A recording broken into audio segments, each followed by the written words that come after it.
like to moderate these things because I'm not, I think they knew that too coming in, that I wouldn't be a good person to speak at this necessarily, but a good moderator. I can ask a couple questions. So thanks for having us.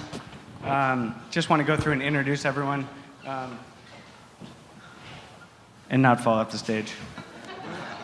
Starting to the man to my right, Tommy Tan. It's the world famous street style photographer. Yeah, round of applause.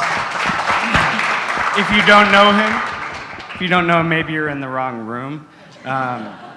We all know him. We all know his work really well. And maybe if you haven't seen him, met him in person, you've seen his work online. And Tommy, thanks for being here. He has Thank you for having me. This site also, Jack and Jill, which is sort of where it all started.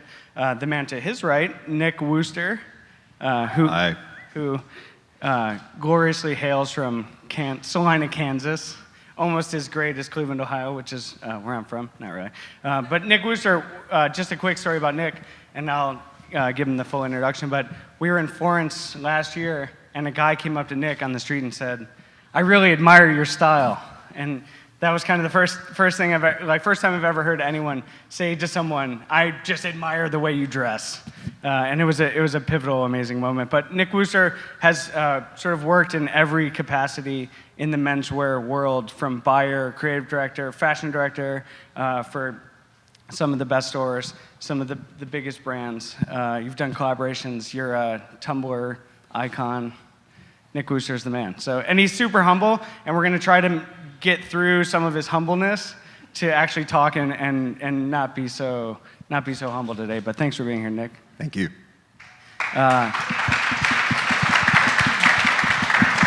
And the man to his right, Sean Sullivan, also a Tumblr icon. Basically started a site called The Impossible Cool 5 years ago. I think I was there a few moments after it started. And we've become friends. And so Sean, through just The Impossible Cool, has sort of pursued his love of photography, his interest in fashion, and has become this, what we're here to talk about today, has become a menswear influencer. Sort of you sort of embody all of that for better or worse, right? But so Sean Sullivan from The Impossible Cool, thanks for being here. Thank you. I think for better. And adding some the female touch, the girl next door, menswear girl next door is how the Details folks were describing you. But Megan Collins from The Style Girlfriend, thank you for being here. Thanks. Next up is Lawrence Schlossman, who currently works for Four Pins as the editor-in-chief. I learned this morning his exact title, but he wrote the book Fuck Yeah Menswear. And he basically, Details describe you as the voice of menswear online. Hashtag menswear, because it's less important that way. Yeah. Thank you. So the voice of hashtag menswear, the always ever present, always around, nonstop Lawrence Schlossman. We're going to not let him talk until the last 5 minutes, because once he starts talking, he won't stop. Yeah. Thanks for Black hole of attention. And Eugene Tong from Details is also sitting in to ask a couple questions, to provide some insight, and to be the most stylish guy on stage. I knew some people, so they let me up. He knows somebody. Okay, so just to get the introductions out of the way, Dan, thank you for having us. Details, thanks for putting this together. Let's just jump right into it. We're here to talk about sort of how do you go beyond the blog? How do you, and not in all situations, it's not, everyone here doesn't necessarily have a very defined blog, but how do you take your interest and your presence online, and how has that evolved for brands, and how has that become a way to promote yourself, a way to work with brands and to make money? Tommy, it seems a little bit, just looking to you first, you come at this from a photography standpoint more directly, and so that would mean you have an agent, which is very true. Yes. You do. How has that impacted your relationship with brands, and how has that affected sort of you monetizing what you do? Having an agent completely changed, everything. Hi, Allie. She's here. Before having an agent, I had an idea in my mind of what I wanted to do, but once you have an agent, basically they can just clarify your vision and how you want to steer the ship. So basically, not to raise your standards, but it makes you realize, what you want to do with your career and what path you want to follow. So it's all about strategy and what path you want to take.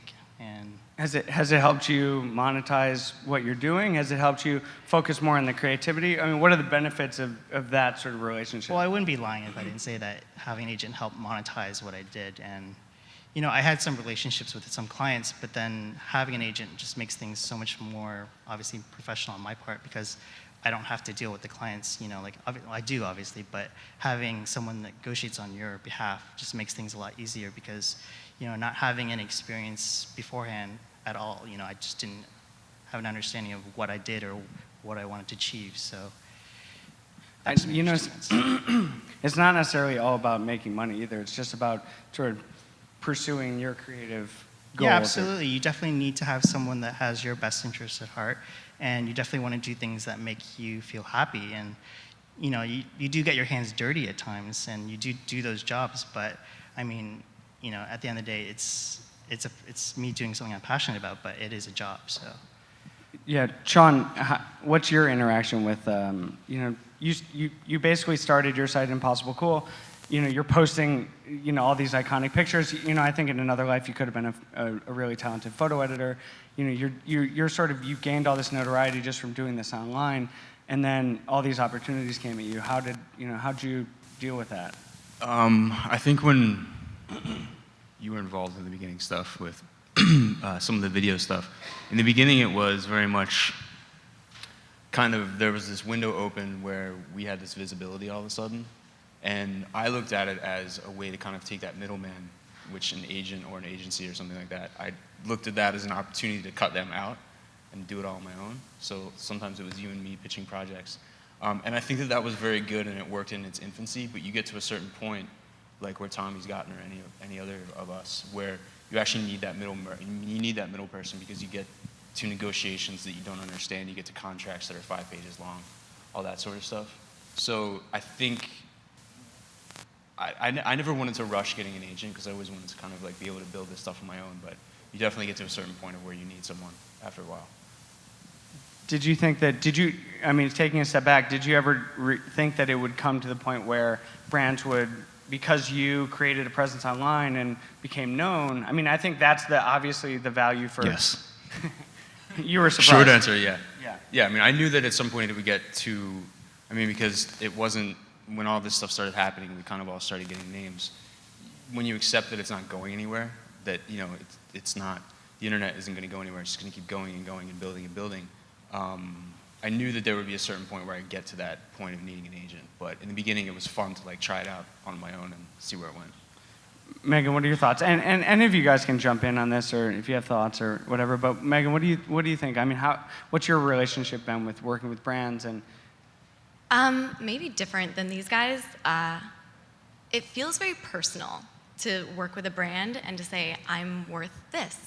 And I think as a woman, for better or for worse, I think it's really hard to stick to that and to, not back down or just to learn to negotiate and not take it so personally. But when you are your brand, I think that's, it's inevitably pretty intertwined. So yeah, I think having someone to be able to do that for you is really helpful. I also think, I hate the idea of, selling out, or that what we do because it's what we're passionate about, we shouldn't, sully it with money or something like that. I never understood the notion of stopping liking your favorite band when they got on the radio, right? That doesn't make any sense to me. Shouldn't you be happy that they're doing well and that more people know about them now? So I think something for me about monetizing the blog is just the idea that you shouldn't be made to feel like you're selling out. I think you should be happy that you get to do what you love all the time. I think a lot of people don't necessarily understand too what goes into doing a site like yours, or to creating a site, how much time and effort and energy goes into it. And I think it's changing that perception of the value certain people are getting when something's free. They think it should just be free and no one should ever have to pay for it. And then it's hard to put a price on something someone got once that was free. Lawrence, I think your mic is. Lawrence, what are your thoughts? You very quickly went from doing this anonymous Tumblr, Fuck Yeah Menswear, to getting a book deal. I mean, was that surprising how that happened? Well, it was absolutely surprising. I mean, it was never a goal. That was something that myself and my co-author and friend Kevin, we did just because it was hilarious to us. We didn't like make this site to get a book deal or to try to get an agent. It's one of those things that kind of happened organically, which at least for me, I mean, I don't know if anyone, on this panel, like the first step is, oh, well, I'm going to be successful, I'm going to make money. I think the first thing, like Megan is saying, is you find something you're passionate about and you pursue that for the joy that's in it, and assuming it's something you truly are at the end of the day passionate about, the fruits of your labors, they will come to fruition. And that's what happened with the book. It was just a site that we did, whether anonymously or not, it was just for us. And it kind of blew up, which is not something we intended, but the book and some of the stuff that came from it, that was never from the get-go. That was nothing we wanted to. It's not like without that we weren't going to do it. I think Lawrence is a really good example of someone that was really interested in the menswear as a business or as an industry or as a job, and that sort of, and you took that interest. And I remember when you started your site originally, you were living in Charlotte. Working job. I think there's a lot of bloggers who start blogs with the goal of becoming like a professional blogger or to monetize their personal brand, to use buzzwords. But for me, I always used my personal sites, which I've never monetized, like with ads or anything like that. Is that because you chose not to, or because you're not good at monetizing? I don't think anyone wanted to advertise. No, let's just be honest. Yeah, no, I'm not gonna lie. Let's not people. That'd be very. No, but for me, it was always my interest in menswear and my passion. It was always something that I wanted to do professionally. And granted, there's nothing wrong with wanting to monetize your personal brand, to work for yourself. I mean, that's fantastic. A lot of people up here do just that.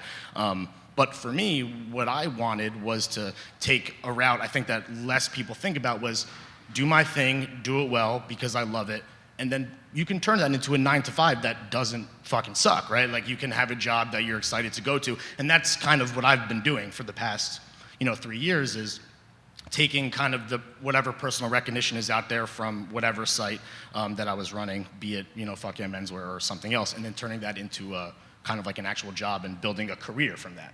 Well, I think a lot of people, if you look at a lot of sites too, a lot of sites sort of go through this process of growing and becoming well known, and a lot of people, and that's always a means to an end. So that's always them trying to get a job at 4Pins, or them trying to get a job at Details magazine. And so a lot of sites follow this arc where they'll grow and then they become known, and then they go off and do what they sort of originally intended.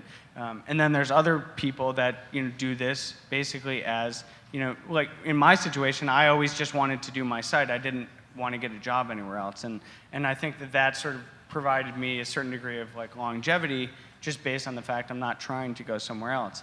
And I think everyone here has been successful at really just following through on that, and that's I think that's something people can really look at and say, if I really want to build a blog, you have to be committed to doing it and just stick with it and keep doing it. I mean, Nick, we have to just ask. Doesn't apply to me, because I'm like the fraud up here. I mean, The what? The fraud. When they said, beyond the blog and monetizing, I'm like, wait a minute, I didn't even get involved in that. I mean, I would love to figure out how to do that, so I was here to take notes. He's sitting in the wrong section, I think. I really am in the wrong section. No, you've monetized it. You've done all these partnerships and collaborations.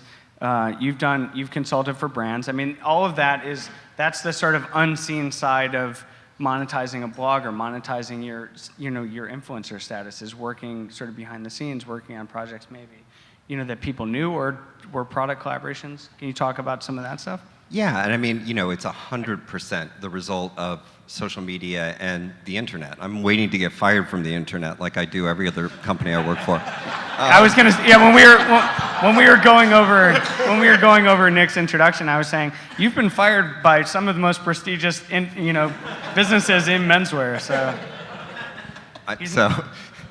Anyway, listen, I am super grateful, and it's really 100% sort of this that, I'm even sitting here because I was always the same guy that I was before. I always dressed a little bit funny, and and it's because of people like Lawrence and Tommy, especially at the beginning, who took my picture and like, holy shit, how did that happen? I just got dressed. I mean, that's really how I view the whole thing.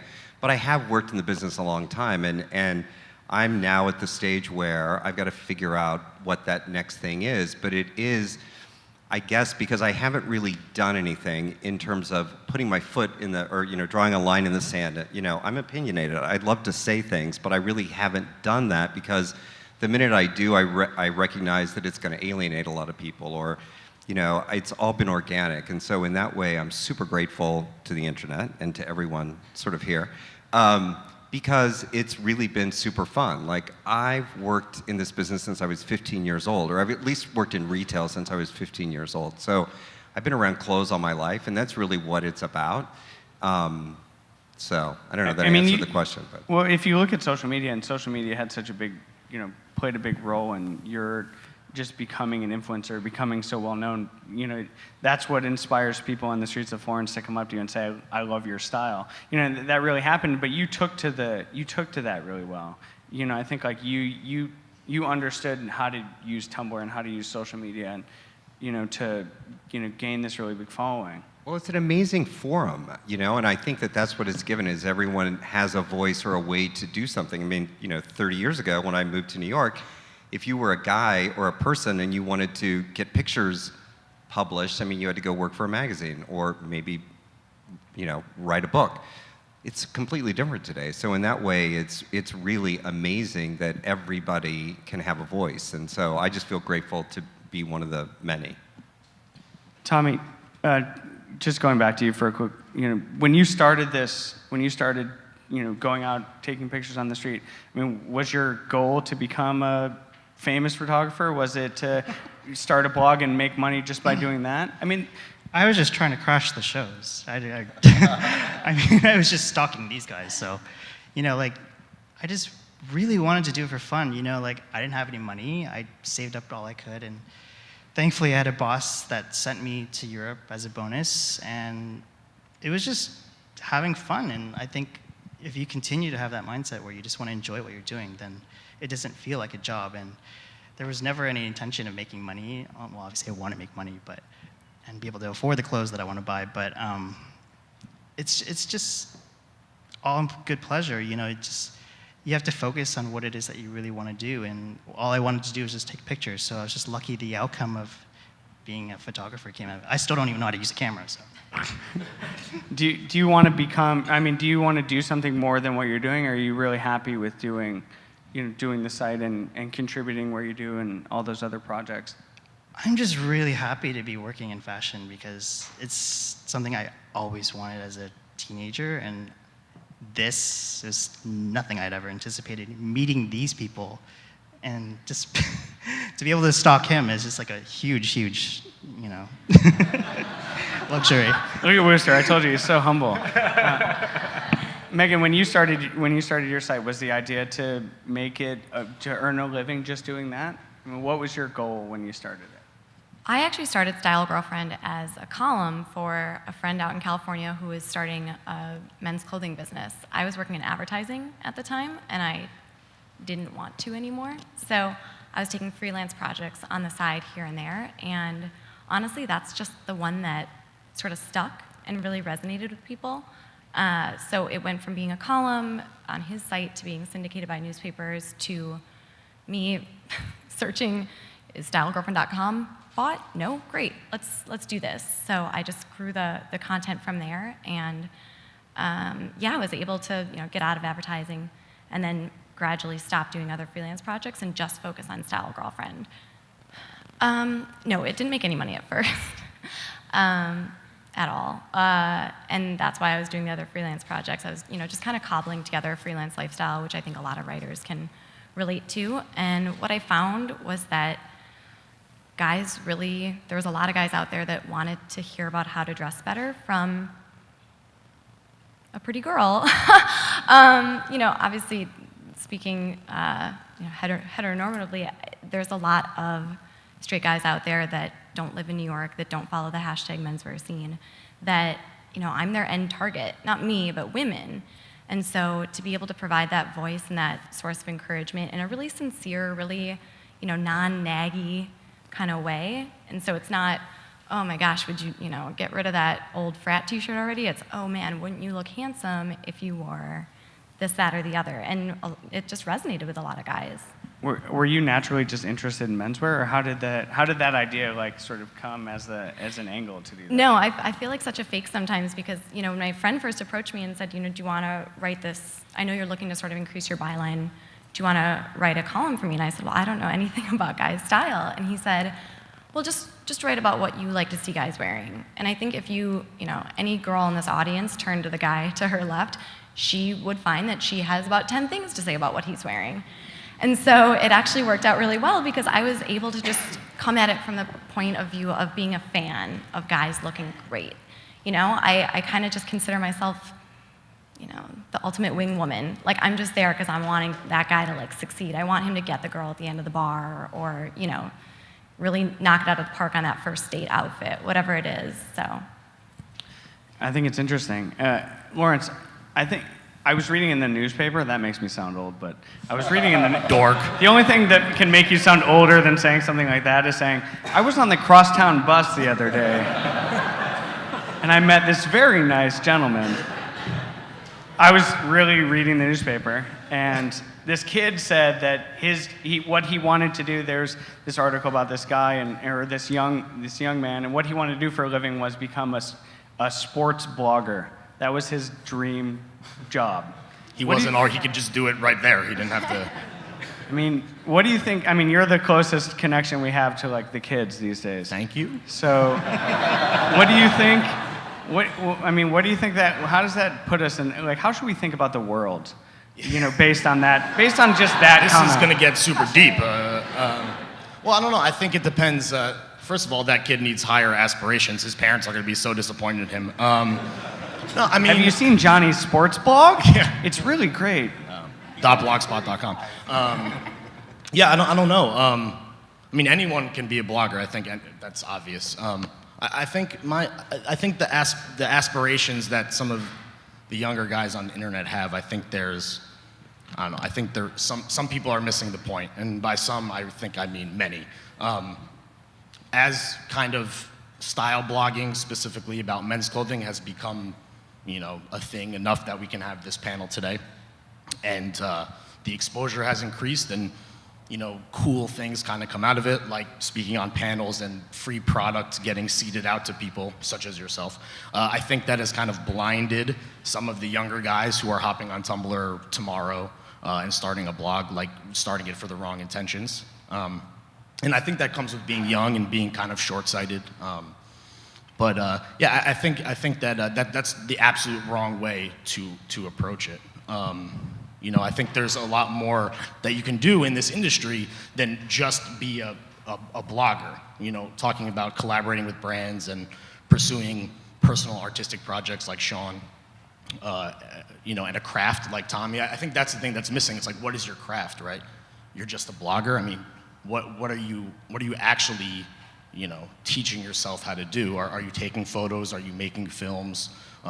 Are you learning how product is actually made and working with brands like Nick? And I think the idea of the craft is kind of getting lost. Or just being a writer, that's a craft as well. I think the idea of being the blogger is like how much writing is happening. I mean, you're one of the guys that brought long form kind of, to the forefront on the internet, actually with substance, more than just 140 characters. And I think this is getting lost on a lot of younger guys and girls that are trying to kind of break into this world.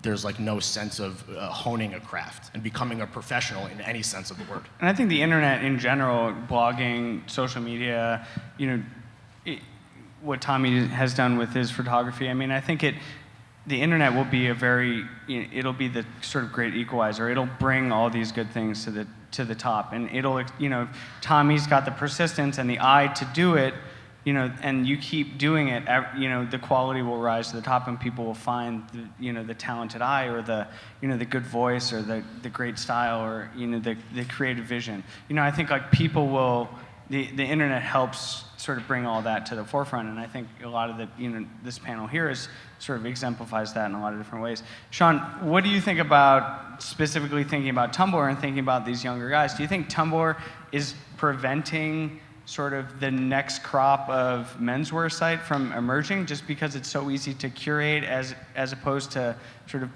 input things to create content? I actually have this hope that the next menswear superstar, or whatever superstar comes across photography or style or whatever, actually doesn't even really know how to use Tumblr. It would be like amazing to see someone come. I have a friend in London that's recording her album right now, and she's all over the internet, and she actually has no idea about any of that. And it's really refreshing because you're not kind of watered down by everybody else's opinions and thoughts and visuals and all that sort of stuff. You're developing your own opinion, which is what we were all doing in the beginning. Like, Nick had his own style, Tommy had his photography vision. You know, I never wanted, it's not that I never wanted to, but that was never my end goal, was to become a blogger. It was always just a tool. Are you offended if people call you a blogger?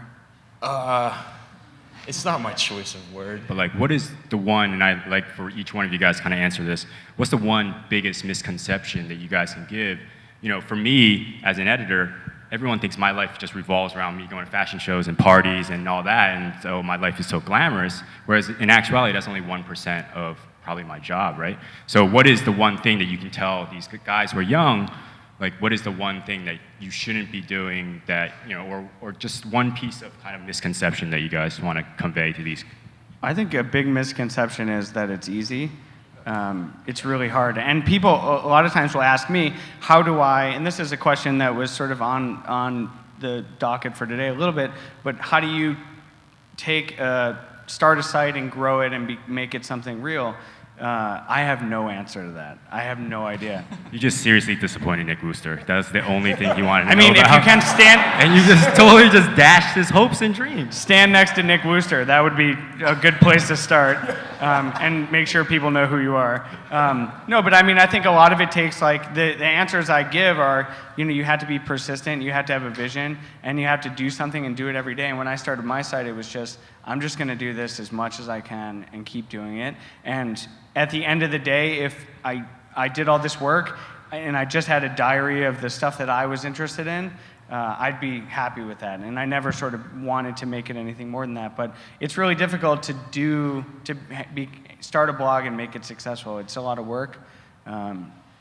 Well, since I'm the oldest person here, I will sound like an old person. And, you know, and that is the deal. Like, it is work. Like, you know, and it doesn't matter what discipline, where you come from, because really every single person up here kind of represents every facet of the business, from retail, publishing, you know, the internet, to, you know, art and commerce. And like, the bottom line is, it doesn't matter what your discipline is, like, it sucks to be an assistant. And yet, that's every single person in this table or at this group has done just that.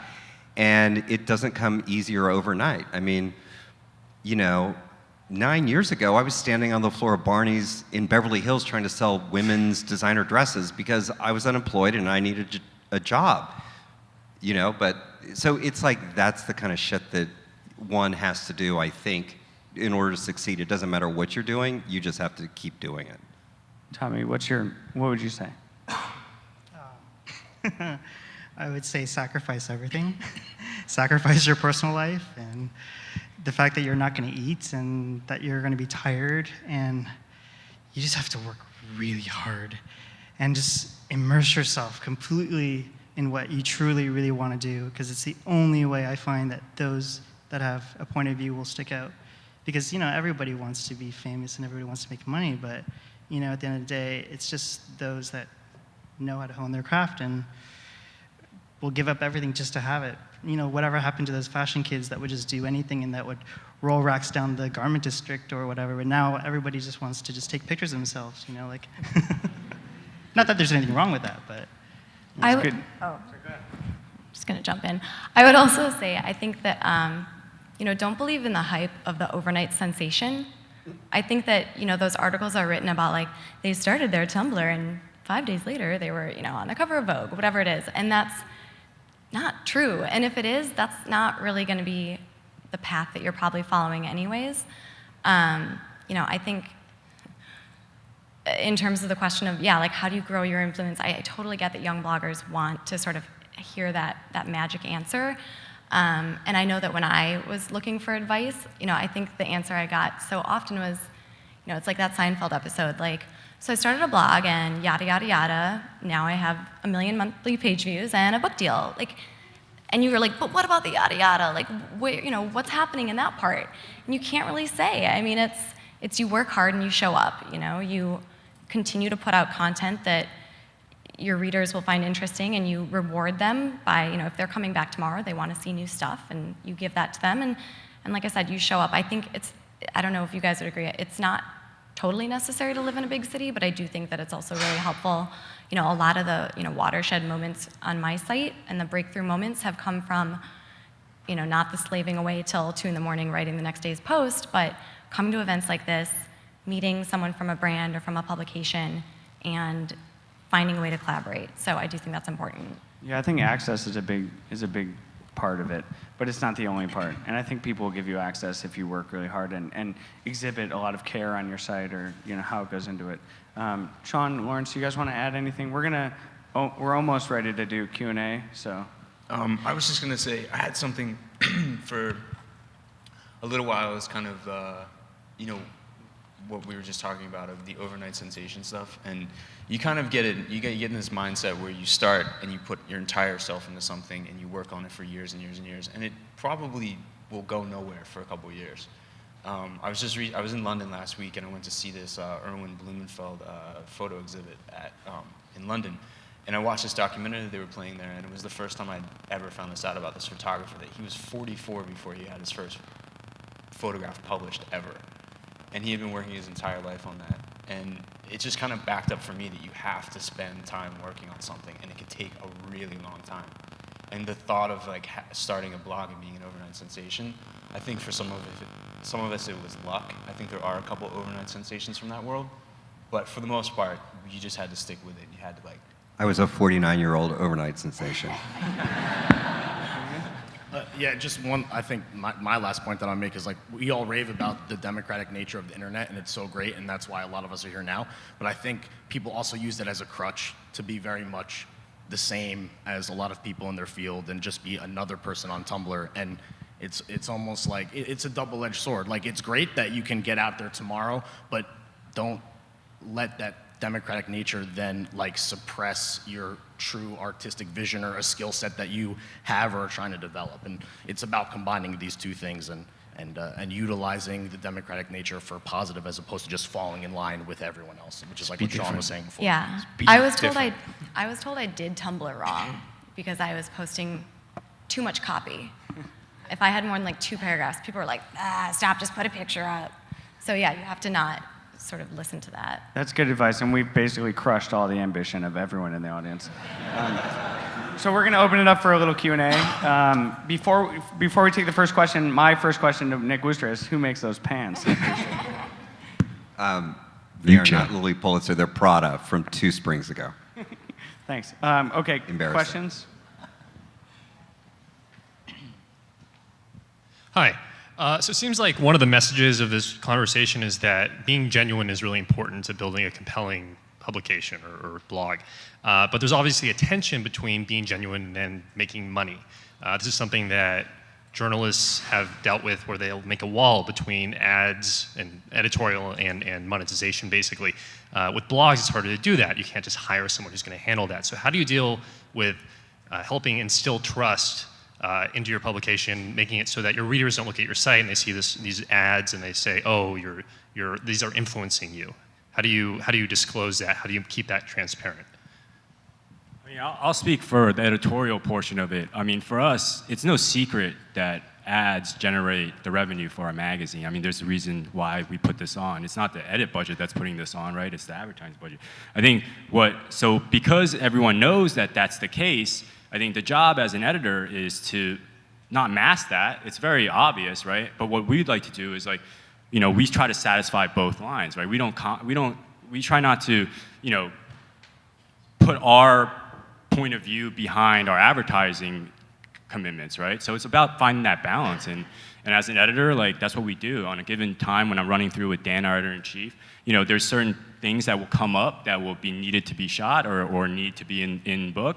But it's about balancing all that and still getting your point of view across. And I think as Details, I mean, I'm biased, but I feel like we do a very great job about that. You know what I mean? And we're not sitting here, I'm not going to sit here and lie to you and be like, oh, no, we don't shoot advertisers. Of course we do. It's a business, and you need to make money. But, you know, I think it's finding that balance, and I think that's what makes a good editor these days, is being able to balance that. You know? Yeah, I've always, for my side too, I've always taken the standpoint that, and I came from basically working with magazines and sort of from the PR world, and so I sort of understood how the details of the world operated, and I took that and said, well, I want to sort of operate my site under that same principle. So I wanted to be very straightforward when something was advertising based or sponsored, and I wasn't ever trying to trick anyone. So what I would try to do is I'd try to produce content that was on the same voice, the same level of what I normally produce on straight editorial, and I do that, but I call it out very specifically as sponsored. And I think my readers responded to that as being very fair to them. And I look around and I understand how the magazines work, and I understand how advertising works and digital, and I know who works where and where relationships are. And I look at things on blogs and I say, this is clearly sponsored, and they're not telling anyone. I know, but does anyone else know? And how is that fair to people? And how does that serve the advertiser? And how does it serve the reader? You know, and it's not fun for anyone, and it's just weird and shady. Yeah, I think and disappointing. I think that like the common thread that's going on throughout all this is, as long as you're genuine, there you go. As long as the people that stay genuine with their audience, they're the people, and that could lead to monetizing the site, or it could not lead to monetizing the site. But if you keep doing good work, people will respond to it in a positive way. I've noticed that a lot of the sites on the internet that catch hell, you know, jumped into the advertising very quickly, and they had to explain it to their audience, and their audience in some way kind of went against them for it. But they don't, and the audience doesn't necessarily realize how much time these people put into doing it. Yeah. For my site, a lot of times, like, the advertising money just allows me to go and travel to create new content. You know, so that's how it fuels it, but people don't understand. They want it to be, it's just the idea of changing the perception of something you got for free to something you feel like you had to pay for, and people don't necessarily like that. Well, it's like the case of, you know, your favorite band being found out about Pitchfork or something. You know, you have that. People were very precious with your site. People were precious with all of our sites, I think, in some way, and they feel like some sort of ownership because they've been looking at them for a very long time. But the way that you handled it as being genuine, I think, is the perfect way, and you don't offend your audience, and they still believe in you and all that sort of stuff. Do we have time for one more? A couple more? What's that? Okay, one more. Max, he wants to cut us off, but he feels awkward because everyone Internet can has hear what he's spoken. saying. Okay. Yellow shirt guy. I'll be quick. I'll start over with Tommy really quick. What would be and we'll just go down the row and make it really simple. If you had to give 5 recommendations on not to put something on your blog, what would it be? Like five things to not publish? Yeah, and we'll just go down 1, 2, 3, 4, 5. Not to things publish. to not publish? Yeah, to sort of help somebody that's, you know, up and coming, that would like Dick to pics. sort of be in your shoes. Dick pics. And it has to be a 1-word, Hey. 2-word answer. Depends on your audience. I think it's a tough question. I think you should have a point of view, and you should stay within that point of view, and don't put up things that fall outside of that, and also don't put up things where you're clearly just trying to get some free shoes or, you know, something to that end. Perfect. I think those are my 5 things, and what Lawrence said. And everybody knows that your coffee guy makes really good foam art, so there's no need for that on the internet. See, that's perfect. No Anybody else? black and white pictures of celebrities because Sean has completely countered. Yeah, you he's can't mess with cornered Sean. that He's whole got market, so the whole don't market. do that shit. I have contracts with Getty. I mean, it's what Michael said. It's authenticity. Anything that's not authentic is not cool. Well, plus, also, it gets to a certain point. Sorry to keep blabbering, but it also gets to a certain point where you need to trust yourself, and you need to trust your eye, and you need to trust your vision. And if you're questioning putting something up on your site or in any aspect of your work, and you're questioning it, there's probably a reason that you're questioning it, and you should just stick with what your gut tells you to do. I think that's like basically the answer that you're looking for, right? It's like if you have a feeling like, oh, maybe I shouldn't put this up, then you probably shouldn't put it up, right? Like, I think that's the key. It's like you have to stay in your lane, stay with your perspective and your point of view, and don't compromise that, right? But obviously everybody has to eat, so you have to find, again, it goes back to the balance, right? You just don't want to put something up. Like, you know, if you're a hardcore Rick Owens fan and your site's been dedicated to Rick Owens, but all of a sudden you're like, oh shit, American heritage, American workwear, throw that up on there, then people are gonna notice, like, yo, that's completely off base of what you've been trying to say. So it's like, I think it's just, you gotta find the balance, and you gotta just, like I said, if you feel like there's a hesitation on your part, don't put it up. Thank you guys. Thank you guys.